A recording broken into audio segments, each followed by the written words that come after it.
Tardes. Estamos aquí con la doctora Raquel Vega Palomino y le tenemos las siguientes preguntas.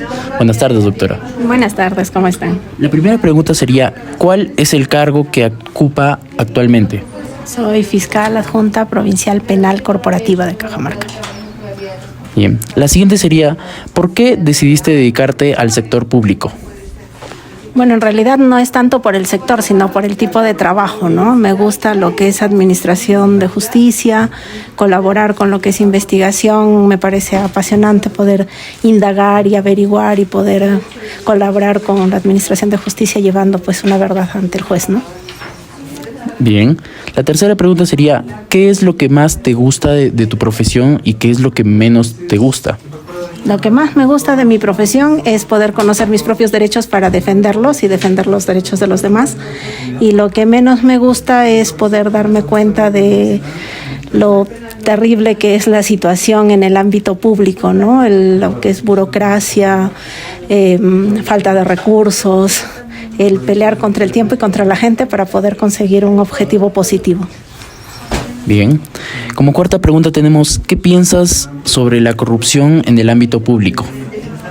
Es un flagelo, o sea, definitivamente es un cáncer, aunque suene ya como cliché, que está carcomiendo las instituciones a pasos agigantados, ¿no? Bien. Siguiente pregunta, ¿cuál cree que es el papel de los abogados sobre la corrupción en la sociedad? Contrario a lo que muchos dirían que en los abogados es donde más se ve la corrupción, yo creo que es en nuestras manos, en donde está muchas veces la solución, ¿no? Porque como nosotros somos los que conocemos las leyes, como abogados litigantes, como administradores de justicia, como investigadores, está en nosotros el poder orientar a la gente para que no vaya por el camino fácil, por decirlo así, y corromper o dejarse corromper, ¿no? Entonces, yo sí pienso que es un papel protagónico el que tienen los abogados ahorita y el tema acá es de decisión, querer hacer bien las cosas.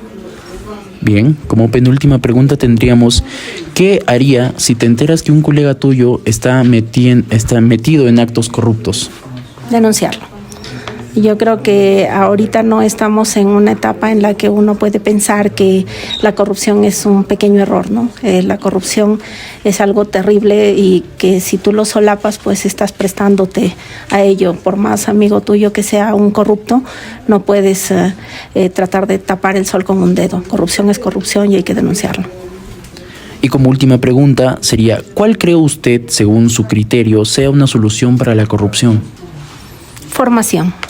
El tema es formación, porque lamentablemente en nuestro país se ha visto que hay supervisores de supervisores de supervisores y entre más supervisores hay más gente a la que corrompen, ¿no? Es un tema de decisión. Acá en Fiscalía viene mucha gente queriendo denunciar que los han estafado porque pagaron para obtener algo indebido y no les cumplieron. Y la gente no entiende que ellos son los primeros que corrompen y después exigen que la ley los proteja. O sea, ¿cómo puedes pretender que el país mejore, tu sociedad mejore, si tú mismo buscas los caminos fáciles y buscas corromper gente? Entonces, si dejas de intentar corromper gente, hay menos corruptos, pues, ¿no? Porque es tan corrupto aquel que recibe como el que ofrece. Y por eso hay que sancionarlos, pues, a todos, desde un canto. Muchas gracias, doctora. Eso ha sido todo. Gracias. Buenas tardes. Hoy nos encontramos con la doctora Erika Plasencia Alvarado, quien nos va a hacer el honor de respondernos unas cuantas preguntas. Bien, doctora, la primera consulta es, ¿cuál es su nombre completo y el cargo que actualmente ocupa? Gracias. Mi nombre completo es Erika Vanessa Plasencia Alvarado. Actualmente soy coordinadora del liderazgo del programa Que Maestro de la organización Enseña Perú, que es una ONG, ¿no? Bien. ¿Por qué usted decidió dedicarse al sector privado? Bueno, fue una decisión bastante personal en realidad porque empecé realmente mi profesión, o sea, mis primeras prácticas preprofesionales y profesionales en una entidad privada, en un banco, donde veíamos temas más de derecho civil, comercial, notarial, ¿no? Un poco de temas de deuda, de obligación de dar suma de dinero, ¿no? Entonces, por ahí empecé. Pero luego tenía como sueño trabajar en el Estado, así que postulé a un cargo en el Poder Judicial, así que trabajé también bastantes años en el Poder Judicial, casi 4 años en el Poder Judicial, donde me moví por distintas áreas, ¿no? Desde la sala penal a la juzgado civil, juzgado de familia, luego regresé a sala. Y ya luego nuevamente me fui al sector privado, que es a una notaría, porque saben que las notarías se reglamentan no no somos funcionarios públicos los que trabajamos ahí, sino que se rige por la Ley General de Notaría y bueno, las elecciones son distintas, ¿no? Entonces también el sector privado.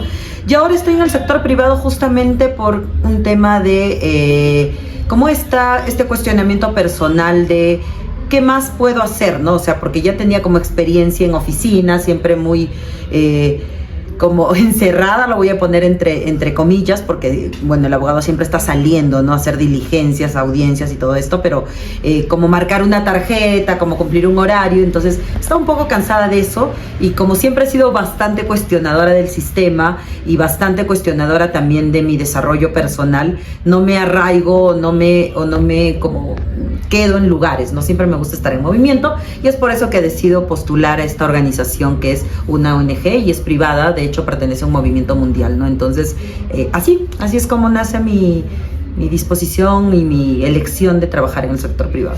Bien, doctora. Y coméntenos, ¿qué es lo que más le gusta dentro en el ámbito privado, pues, ¿no? ¿Y qué es lo que menos le gusta a usted dentro de este? Actualmente, ¿no? Actualmente en mi trabajo, ¿no? Ajá, ya. Lo que me encanta del ámbito privado ahora es que, si bien es cierto, voy a hacer acá una broma, me dijeron como que, Erika, tú ya no eres abogada entonces, ¿no? Porque hace 5 años en realidad estoy en educación. Ahí. Bien, doctora, ¿qué es lo que más le gusta de su profesión y lo que menos le gusta, bueno, según lo que he visto en el sector privado?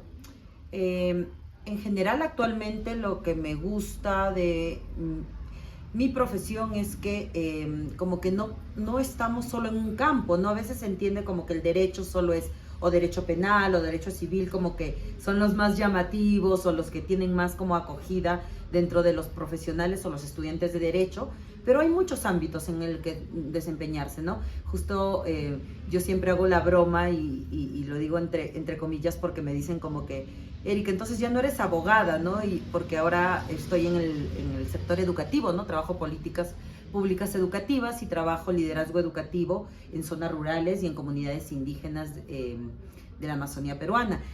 Lo que me gusta justamente es eso, ¿no? Que ya no estoy en una oficina, sino estoy como tocando diversas realidades, ¿no? De hecho, tengo una especialidad ahora en diversidad, aprendiendo en diversidad, cultura, género y educación, que tienen que ver mucho con el derecho, es derechos humanos, ¿no? Entonces, de hecho, que me encanta eso, ¿no? Que me encanta cuestionarme mi formación occidental como abogada, porque de pronto en la universidad me enseñaron como conceptos de justicia y yo lo veía como solo hay justicia y hay injusticia, como blanco y negro, y ahora en mi trabajo puedo ver la gama que hay dentro de estas dos escenarios, no solo blanco y negro, sino que en verdad la diversidad abarca muchos sectores, ¿no? Muchas poblaciones que a veces nosotros desde nuestro lado citadino olvidamos de ver más allá, ¿no? Entonces me encanta eso, que me ha dado la oportunidad de seguir creciendo profesionalmente, especializarme. Ahora les comento que postulé una beca y me acaban de informar el viernes que he sido seleccionada. Voy a llevar un programa latinoamericano de diversidad, equidad e inclusión con enfoque en derechos humanos. Entonces eso me encanta, ¿no? Que puedo seguir creciendo, puedo seguir cuestionándome no solo desde mi lado como profesional, sino como persona, ¿no? Entonces deconstruido muchos pensamientos, ahora cuestiono las normativas, las leyes y todo esto, porque igual me enseñaron en la universidad que había distinto tipo de interpretaciones, por ejemplo, para las normativas dependiendo, ¿no? La extensiva, la restrictiva. Entonces ahora ya no estoy como tan pegada a la norma, sino también aperturo un poco mi campo de imaginación y de creación para ver más realidades. Entonces, eso me encanta de la carrera. Fui profesora también, entonces como que tengo ahí un aprendizaje más de motivación, porque no soy docente de carrera, pero me he preparado en pedagogía, he estudiado una especialización en enfoque basado en competencias. Ser maestra de aula es lo que también me apasionó y me hizo quedarme como en esta rama de la educación que tiene que ver con los derechos humanos si hablamos ya de la carrera de Derecho, ¿no? Lo que no me gusta, creo que justamente es que como tengo más contacto con la realidad, me duele más, como el análisis país, ¿no? O sea, como que hay muchas cosas que suceden dentro de nuestro país, que dependen mucho también de nuestra profesión, de nuestro concepto de justicia, porque es muy fuerte lo que tenemos los abogados y abogadas encima como carga.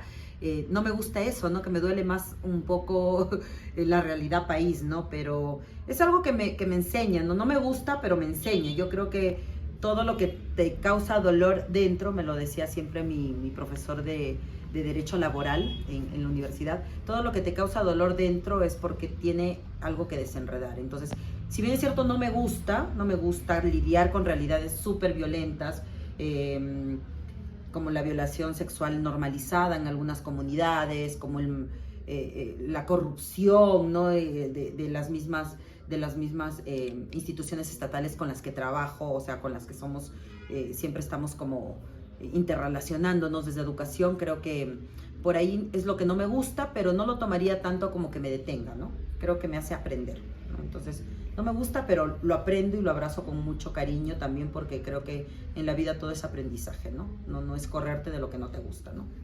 Claro, muy bien, doctora. Y bueno, respecto a la corrupción en el ámbito privado, ¿qué opinión tiene usted?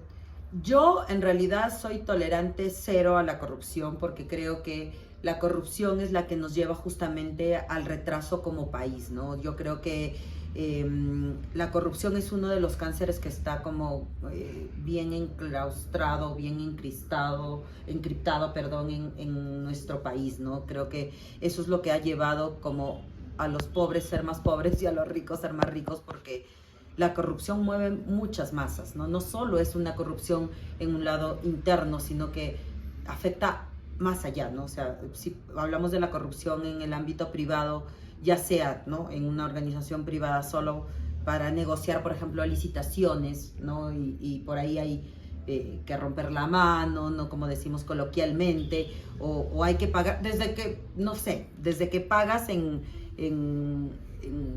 escuelas privadas para que tu hijo reciba un cupo, y lo que pasa en escuelas públicas también creo que es súper fuerte, y creo que eso es un retraso muy grande para el país, ¿no? Y creo que tenemos, lo voy a decir así muy claramente, ¿no?, tenemos una cultura de corrupción dentro del país. Es una cultura que es estructural, es sistémica, ¿no? Entonces, es por eso que a los abogados nos dicen, echa la ley, echa la trampa, que es una frase bien despectiva en realidad, ¿no? Porque nos están como mentalizando que en nuestro rol de abogados tenemos más herramientas para delinquir o ser corruptos, ¿no? Entonces, eso a mí me afecta mucho, porque creo que debemos de empezar a romper esos parámetros mentales, ¿no?, que nos llevan justamente a pensar que la corrupción es normal, ¿no?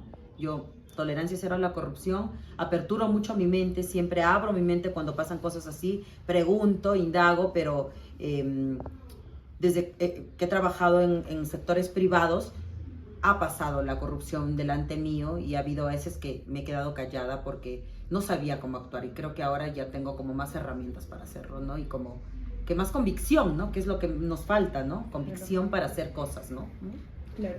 Y en el caso hipotético que, bueno, si usted se enterara que un colega suyo está cometiendo actos corruptos, ¿qué pensaría usted o cuál sería su punto de vista respecto a eso? Como te digo, tolerancia cero a la corrupción. Yo creo que cuando hay corrupción en cualquier ámbito, siempre los que salen más perjudicados de todo esto son las personas más oprimidas, las más vulnerables. Entonces creo que para empezar, si fuese un conocido mío, un colega, no sé, creo que yo sí lo reportaría para que se inicie el proceso que corresponda, ¿no? Porque ustedes saben que de pronto la corrupción no solo tiene un proceso, ¿no?, que es un proceso penal, sino puede pasar también por procesos, ahora que yo veo como trabajo con mujeres y esto, pasan por procesos administrativos también, ¿no? Entonces creo que tendría que agotar esos espacios y también saber hasta dónde es mi rol, ¿no? Hasta dónde es mi rol, si puedo denunciar, hay cosas que se pueden denunciar, hay cosas que tiene que denunciar el perjudicado o el afectado, la persona que es víctima de esta corrupción. qué tanto impacto tiene también, creo que es muchos factores, ¿no? Creo que la pregunta es muy grande, pero mi respuesta sí es como contundente, ¿no? Como tolerancia cero en la corrupción, y si me entero de alguien que está ejerciendo corrupción dentro de mi organización, donde trabajo, dentro de la organización donde trabajo, o hasta dentro de tu propio ámbito familiar, creo, ¿no? Yo siempre soy como muy cuestionadora de eso, entonces creo que sí tendría que accionar de alguna manera, ¿no? Dependiendo de qué tipo de acción haya sido, ¿no? Uh-huh. Listo, doctora. Y bueno, la última pregunta. ¿Cuál cree usted, bueno, según su criterio, sea una solución para la corrupción? Wow, eso es súper fuerte porque me vengo preguntando eso muchísimos años. Tenemos una cultura de la corrupción aquí, como tenemos cultura de la discriminación, cultura de la violencia. Entonces, siempre que me preguntan cuál creo que es la solución, yo creo que la solución, una de las soluciones está primero en educación, ¿no? O sea, por eso es que también estoy en educación, ¿no? Sé que no vamos a cambiar como a corto plazo estos pensamientos o arraigar la corrupción de raíz, pero creo que intentar como trabajar desde nuestros ámbitos más pequeños, como por ejemplo el familiar, como no tolerar, no normalizar la corrupción en estos espacios es importante desde la familia. Y eso tiene que ver con la educación, ¿no? La educación no está aislada, ¿no? Entonces es coeducación, es trabajar de la mano para saber qué está permitido, qué no está permitido, conocer nuestros derechos, pero también nuestros deberes, es importante. A mí me sorprende muchísimo que como sociedad no conozcamos a veces nuestros deberes, ¿no? O sea, solo reclamamos mucho nuestros derechos, pero no sabemos hasta dónde son nuestros deberes, ¿no? Hasta dónde es el límite. Entonces yo creo que es mucho invertir en educación, es mucho seguir preparándonos, es mucho no romantizar la pobreza, no romantizar los no accesos iguales, ¿no? Entonces yo creo que por ahí la corrupción podría, o sea, con empatía, con empezar a mirar al otro ser humano como ser más colectivos, creo que sería como un mecanismo. Yo no creo de resolver la corrupción en el país, pero sí creo como empezar un proceso de cambio, ¿no? Yo creo que acá unos años quizás nosotros no lo veamos ya, pero soy una creyente y una fiel creyente de que si trabajamos en el proceso desde ahora, en el rol que estemos, seamos abogados, seamos ingenieros, seamos profesores, seamos artesanos, seamos, no sé, gestores cultural, cualquiera, desde cualquier ámbito, seamos padre, madre, familia, desde cualquier ámbito empecemos a trabajar estos procesos. Y creo que la solución es como más sumativa que tener ahora una respuesta y decirte la corrupción se resuelve así, así, así, ¿no? Entonces creo que es más un proceso, ¿no? Bien, doctora, muchísimas gracias por darnos un rato de su tiempo, muy agradecidas con usted y bueno, muchas gracias por todo. Gracias a ustedes y muchas buenas vibras en todo este camino de la abogacía que las espera. Espero que estén al servicio siempre de los demás, ¿no? De la colectividad, pero también cuidándose en uno mismo, ¿no? Y una misma, ¿no? Entonces, gracias por eso.